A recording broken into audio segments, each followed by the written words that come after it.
next item on the agenda is the open meeting of council. So before we go to that, I'd like to address some issues that have been coming forward.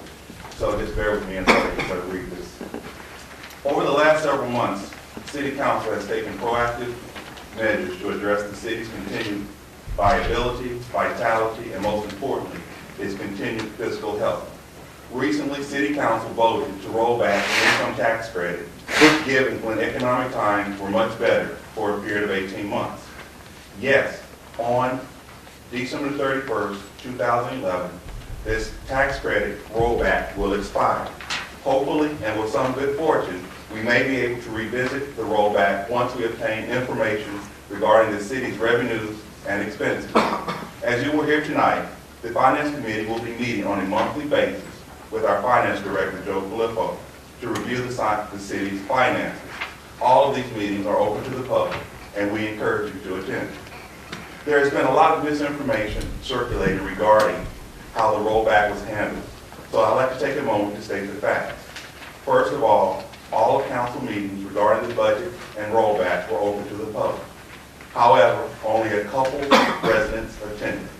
Input was sought through these meetings, as well as other forms of communication, such as email and interpersonal communication. Like our city, like each and every other city in this region, and for that fact, most of the cities in the United States are facing unprecedented economic crisis, which is not of our making, but is our responsibility to respond to. The Auditor's Office has estimated that the loss of property tax revenue would be $800,000 this year. On top of that, there's an estimated loss of $600,000 in income tax revenue. For those keeping score, that's $1.4 million. Dr. Martin Luther King once said, cowards ask the question, is it safe? Vanity asks the question, is it popular? Expediency asks the question, is it political? But conscience asks the question, is it right? There comes a time when one must take a position that is neither safe, popular, or political, but because it's right. And council's vote on the rollback was right. If the rollback wasn't instituted, these are the facts, not maybes. Swimming pools and splash parks closed. All parks closed at dusk and no lights for Little League baseball and softball. Closing of the community center except for 2 days on which feeding of our area's seniors occurred. Summer band concerts canceled. All services such as school and crossing guards, animal warden, kennel, and recycling would be reviewed for elimination or reduction on a monthly basis. 4 police officers laid off.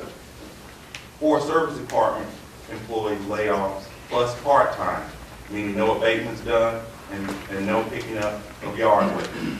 No general fund dollars appropriated for road work. And these reductions and eliminations are for this year. Paraphrasing Frederick Douglass, some want crops without plowing up the ground, some want water without thunder and lightning, and some want the ocean without the awful roar of its many waters.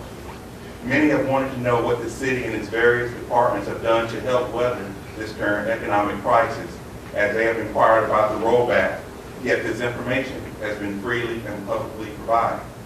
So once again, here are some of the steps taken by your city employees and departments.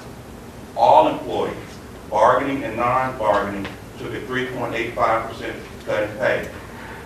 The finance department has not hired a person, instead working in a short-staffed office. The police department has not replaced an officer who retired last year, saving $85,000 plus dollars. A dispatcher saving $54,000 plus dollars, or 2 part-time correction officers saving $6,000 plus dollars. And in 2009, the police department budget came in $55,610 less than their 2008 budget. The building department is down to 2 employees, and its manager and commissioner have decided not to replace those individuals, yet this department is moving ahead with the vacant property registration and inspection program. The service department has replaced 4 labor 2 employees with lower cost laborer 1 at a savings of $3.77 per hour per person. Replace the arborist at a savings of $12,000. Instituted a yard waste program, saving the city over $60,000 in tipping fees. The sensible salting plan, instituted in 2008, has saved the city over $200,000 in the purchase of salt. You all know we have no home days or fireworks for the second straight year. Several individuals have indicated the effect of the rollback on their family budget. My family is also affected by this decision, and we've tightened our belts during these lean times. I believe that members of council and the administration have taken a prudent and wise approach to maintaining the city's health, welfare, and safety during this time of crisis. We are all in this boat together, and together we'll see a better day for our community, and most importantly, we want this city to remain the place that truly says welcome home. I hope that this information will clarify why the rollback was instituted, and it is only temporary. On May 24th at 7 p.m., there will be a finance committee meeting. I invite all to attend, and that one each and every, and for that matter, to attend each and every subsequent one held for the remainder of the year. And just to point out, City Council was made aware of the temporary rollback prior to the budget hearings, which were held on March 10th and the 11th, 2010. At these meetings, the challenges we are facing were discussed. The legislation was introduced March 22nd at a regular council meeting, and public comment was made available. The legislation was placed on second reading at the March 27th meeting of council, where members of council openly debated the issue and public comment was made available. Opportunities for public comment and input were made available at the April 12, 2010 meeting, regular meeting of council. A public hearing specifically concerning this ordinance was held on April 19, 2010 to allow for additional public comment and council discussion. Opportunities for public comment and input were made available at the April 26th regular meeting of City Council. In addition, as I said earlier, council members have done their due diligence by reaching out to their constituents via phone, email, and ward meetings. During the course of our deliberations, we asked for and received information from the mayor and administration regarding actions taken in the last year to reduce expenses without affecting critical services that negatively affect residents and the future health, safety, and welfare of our city. They provided that information with us, and we used that information to make our decision.